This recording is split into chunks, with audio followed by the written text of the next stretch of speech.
नाशयते सायं प्रातः प्रयुञ्जानः पापो पापो भवति धर्मार्थकाममोक्षम् च विन्दति इदमथर्वशीर्षम ರಾಗಿ ರೊಟ್ಟಿ ತಿಂತಾ ಇದ್ರೆ ಆರೋಗ್ಯಕ್ಕೂ ಒಳ್ಳೆಯದು, ಮನಸ್ಸಿಗೂ ಒಳ್ಳೆಯದು, ಸೂಪರ್ ಡೂಪರ್ ಆಗಿರ್ತದೆ, ಬಂಬಟಾಗಿರ್ತದೆ.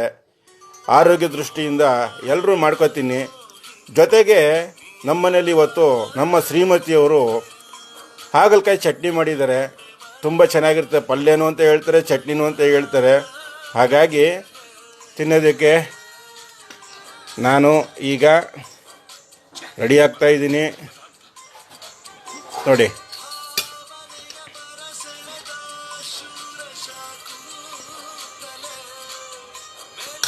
ಆಹಾ, ಏನು ಬಿಸಿ ಹೊಗೆ ಕಡಿತಾ ಐತೆ. ಹಂಗೆ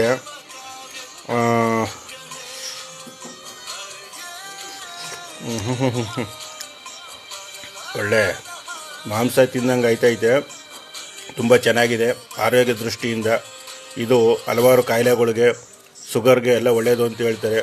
ನೀವುಗಳು ತಿನ್ನಿ ಅಂತ ಹೇಳ್ತಾ ಇದ್ದೀನಿ. ನೋಡಿ, ರಾಗಿ ರೊಟ್ಟಿ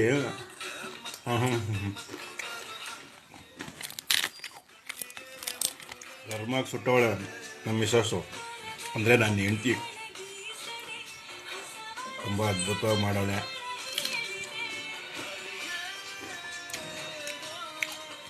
ಗಾದಿ ಐತೆ, ರಾಗಿಯನ್ನು ತಿಂಬುವನು ನಿರೋಗಿಯಾಗುವನು, ರಾಗಿಯೇ ತಿಂಬದಿರುವನು ರೋಗಿಯಾಗುವನು ಎಂದ ಸರ್ವಜ್ಞ ಅಂತ. ಹಾಗೆ ರಾಗಿ ಹಿಟ್ಟು, ರಾಗಿ ರೊಟ್ಟಿ ಇವೆಲ್ಲ ಹಳೆಯದು. ನಮ್ಮ ಅವ್ವ ಮಾಡಿಕೊಡ್ತಾಯಿದ್ರು. ಅವೆಲ್ಲ ಚೆನ್ನಾಗಿ ತಿಂತಾಯಿದ್ದೆ ಚಿಕ್ಕದ್ರಲ್ಲಿ. ಹಂಗೆ ಈಗಲೂ ನಾವು ಹಳೇದನ್ನ ಮರ್ತಿಲ್ಲ. ನೋಡಿ, ಎಲ್ಲರೂ ತಿನ್ನೋಕ್ಕಾಗಲ್ಲ ಹಾಗಲಕಾಯಿ ಪಲ್ಯನ. ಬಾಯಿ ಕೈ ಹೊಡಿತದೆ ಅಂತ ಔಷಧಿ ಗುಣ ಇದ್ದರೂ ತಿನ್ನೋಕೆ ಹೋಗೋದಿಲ್ಲ ಕೆಲವರು. ಆದರೆ ನಮ್ಮ ಮನೇಲಿ ಎಲ್ಲ ತಿಂತಾರೆ, ಪ್ರತಿಯೊಬ್ಬರು ತಿಂತಾರೆ, ಚೆನ್ನಾಗಿರ್ತದೆ. ಅಂದಾಗೆ ಒಂದು ಮಾತು ಹೇಳ್ತಾರೆ, ದಿನಕ್ಕೆ 1 ಟೈಮರು ರಾಗಿನ ಉಪಯೋಗಿಸ್ಬೇಕು, ಆರೋಗ್ಯಕ್ಕೆ ತುಂಬ ಒಳ್ಳೆಯದು ಅಂತ ಹೇಳ್ತಾರೆ. ಹಂಗಾಗಿ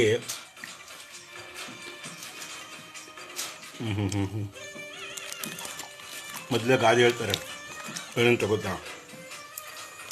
ಊಟ ಬಲ್ಲವನಿಗೆ ರೋಗ ಇಲ್ಲ, ಮಾತು ಬಲ್ಲವನಿಗೆ ಜಗಳವಿಲ್ಲ ಅಂತ ಹೇಳ್ತಾರೆ. ಹಾಗೆ ರಾಗಿ ರೊಟ್ಟಿ ಬಗ್ಗೆ ಇಷ್ಟು ನಮ್ಮ ಡಾಕ್ಟರ್ ರಾಜ್ಕುಮಾರ್ ಅಣ್ಣವರು ಕೂಡ ತುಂಬ ಖುಷಿ ಪಡ್ತಾಯಿದ್ರು. ಹಂಗೆ ನಮ್ಮ ಅಪ್ಪು ಸಾರವರು ಬಸ್ಸಾರು, ರಾಗಿ ಮುದ್ದೆ ಬಗ್ಗೆ ಅಂಬರೀಷ್ ಅಣ್ಣವರು, ವಿಷ್ಣುವರ್ಧನ್ ಸಾರು, ಹಾಗೆ ಹಲವಾರು ಇನ್ನೂ ನಟರುಗಳು ತುಂಬ ಚೆನ್ನಾಗಿ ಮಾತಾಡಿದ್ದಾರೆ. ಹೀಗಾಗಿ ಎಲ್ರಿಗೂ ಕೂಡ ಒಳ್ಳೆಯದಾಗಲಿ ಅಂತ ಹೇಳ್ತಾ ಈ ಒಂದು ರೊಟ್ಟಿಯನ್ನು ನಿಮ್ಮೆಲ್ರಿಗೂ ಇನ್ನೇನು ಸ್ವಲ್ಪ ಹೊತ್ತಿನಲ್ಲಿ ವಿಡಿಯೋ ಮುಖಾಂತರ ಕಳಿಸ್ತೀನಿ. ನೋಡಿ ಖುಷಿ ಪಡಿ. ಆಗ ನನ್ನ ವಿಡಿಯೋಗೆ ತುಂಬ ಸಪೋರ್ಟ್ ಮಾಡ್ತಾಯಿದ್ದೀರಾ. ಎಲ್ಲ ವಿಡಿಯೋಸ್ಗಳು ಸಾಕಷ್ಟು ಮಟ್ಟಕ್ಕೆ ಸಾವಿರಾರು ಗಟ್ಟಲೆ, ಲಕ್ಷಾಂತರ ಗಟ್ಟಲೆ ವಿಡಿಯೋಗಳು ಹೋಗ್ತಾ ಇದ್ದಾವೆ. ಅದಕ್ಕೆಲ್ಲ ನಿಮ್ಮ ಪ್ರೀತಿ ವಿಶ್ವಾಸನೇ ಸಾಕಾರನೇ ಕಾರಣ. ಹಾಗಾಗಿ ನಾನು ತುಂಬ ಖುಷಿ ಇರುತ್ತೆ ವಿಡಿಯೋಗಳು ಮಾಡೋಕ್ಕೆ. ಏನಪ್ಪ ಇವನು ಮಟನ್ ತಿಂತಾನೆ, ಚಿಕನ್ ತಿಂತಾನೆ, ಅದು ಮಾತ್ರ ಆಗ್ತಿದ್ದ ಅಂತ ಅನ್ಕೋತಿದ್ವಿ. ಇನ್ನೂ ಕೂಡ ತಿಂತೀನಿ. ಇವತ್ತೊಂದು ವಿಡಿಯೋ ಹಾಕಿದ್ದೀನಿ ಊಟದ್ದು, ಬೇಳೆ ಸಾಂಬಾರ್ದು. ಅದಕ್ಕೇನೋ ಇಂಗ್ಲೀಷಲ್ಲಿ ಹೇಳ್ತಾರೆ ವೆಜ್ಜು, ನಾನ್ ವೆಜ್ಜು ಅಂತಾರೆ. ನನಗೆ ಅವೆಲ್ಲ ಅಷ್ಟಾಗಿ ಗೊತ್ತಾಗೋಗಿಲ್ಲ. ಆದ್ರೂ ಕನ್ನಡದಲ್ಲಿ ಹೇಳ್ತೀನಿ, ಬೇಳೆ ಸಾಂಬಾರು ಊಟ. ಅದು ಸಾಮಾನ್ಯವಾಗಿ ಯಾರೂ ಬೇಜಾರು ಮಾಡ್ಕೊಳ್ಳೋದಿಲ್ಲ, ಎಲ್ಲ ಖುಷಿಯಿಂದ ಊಟ ಮಾಡ್ತಾರೆ. ನನಗೂ ಇಷ್ಟನೇ.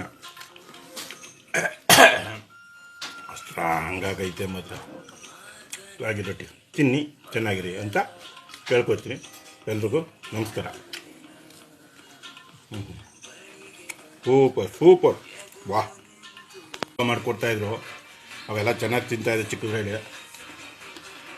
ಹಂಗೆ ಈಗಲೂ ನಾವು ಹಳೇದನ್ನ ಮರ್ತಿಲ್ಲ.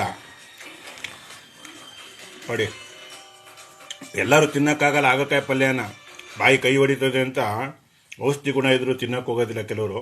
ಆದರೆ ನಮ್ಮ ಮನೇಲಿ ಎಲ್ಲ ತಿಂತಾರೆ, ಪ್ರತಿಯೊಬ್ಬರು ತಿಂತಾರೆ, ಚೆನ್ನಾಗಿರ್ತದೆ. ಅಂದಾಗೆ ಒಂದು ಮಾತು ಹೇಳ್ತಾರೆ, ದಿನಕ್ಕೆ 1 ಟೈಮರು ರಾಗಿನ ಉಪಯೋಗಿಸ್ಬೇಕು, ಆರೋಗ್ಯಕ್ಕೆ ತುಂಬ ಒಳ್ಳೆಯದು ಅಂತ ಹೇಳ್ತಾರೆ.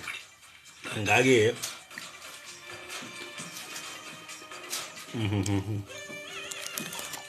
ಮೊದಲೇ ಗಾದೆ ಹೇಳ್ತಾರೆ, ಏನಂತ ಗೊತ್ತಾ, ಊಟ ಬಲ್ಲವನಿಗೆ ರೋಗ ಇಲ್ಲ, ಮಾತು ಬಲ್ಲವನಿಗೆ ಜಗಳವಿಲ್ಲ ಅಂತ ಹೇಳ್ತಾರೆ. ಹಾಗೆ ರಾಗಿ ರೊಟ್ಟಿ ಬಗ್ಗೆ ಇಷ್ಟು ನಮ್ಮ ಡಾಕ್ಟರ್ ರಾಜ್ಕುಮಾರ್ ಅಣ್ಣವರು ಕೂಡ ತುಂಬ ಖುಷಿ ಪಡ್ತಾಯಿದ್ರು. ರಾಗಿ ರೊಟ್ಟಿ